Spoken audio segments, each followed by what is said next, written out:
All things happen in fives or are divisible or multiples of five are somehow directly or indirectly appropriate to five. The law of five is never wrong. That is a quote from Mical the Younger, and that is taken from the Principia Discordia, page 16. I want to talk about the number 23.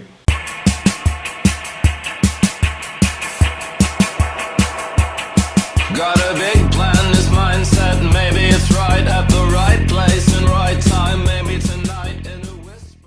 Now, some of you may know the number 23 or associated with that terrible Jim Carrey movie.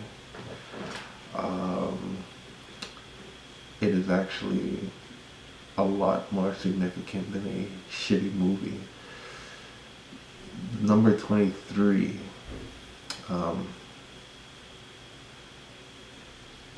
is also connected to the law of five because 2 plus 3 is 5.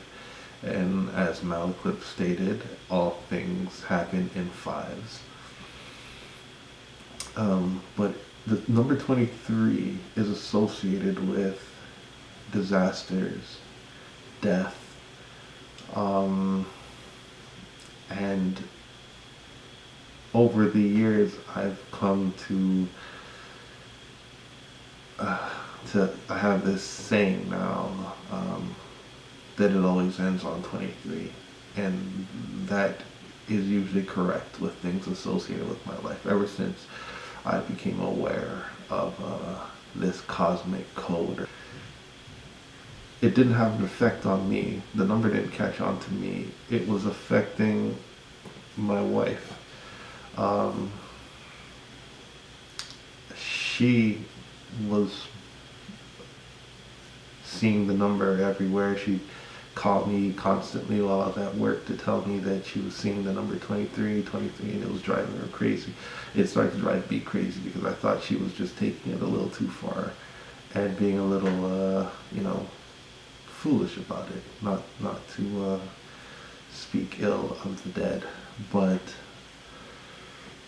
I didn't believe in it, and it was becoming annoying to the point where I was thinking, she might need help.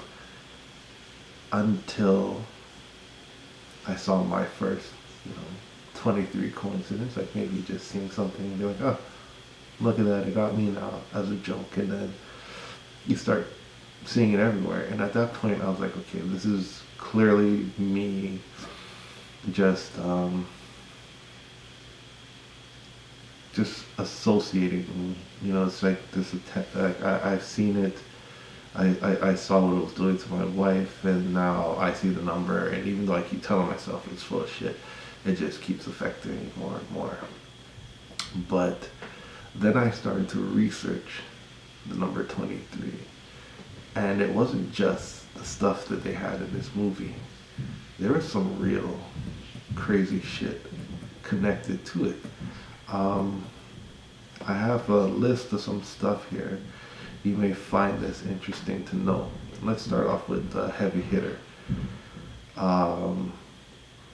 Before I go on this, I also think that it has very negative power, like cosmically, and that the Illuminati use this cosmic number, this code, whenever these disasters, whenever they're behind these disasters, you see the code in it. So, okay, let's look at this first one. 9/11, the Twin Towers. If you add 9, 11 to 0, 0, 1, you get 23.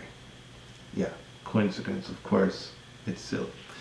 The day before the 9/11 attacks, $2.3 trillion went missing from the Pentagon. and Donald Rumsfeld has absolutely no explanation for that. Amazing. The Titanic sunk on April 15th, 1912. 4 plus 1 plus 5 plus 1 plus 9 plus 1 plus 2 is 23. Julius Caesar was stabbed 23 times. William Shakespeare was born April 23rd, 1556, and died April 23rd, 1616. John F. Kennedy, his assassination, November 22nd, 1963. You add those numbers up, 23. Hiroshima was nuked on August 6, 1945 at 8:15. You add 8:15 together, 23. That's when it really ended.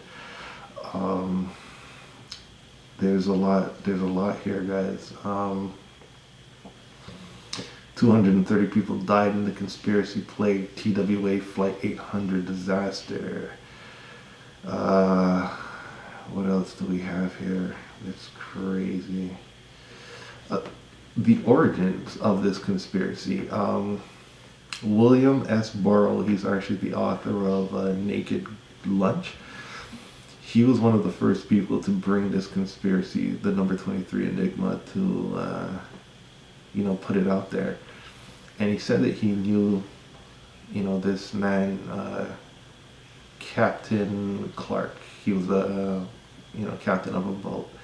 And he had bragged one day that he had sailed for 23 years without incident.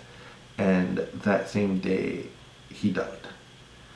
And that same day also, in Florida, a plane crashed. And the captain of the plane was a man named Captain Clark also. And it was Flight 23. And I think that caught the attention of Robert Anton Wilson, who, if you've read the Illuminatus trilogy, you know he is really big on this conspiracy theory.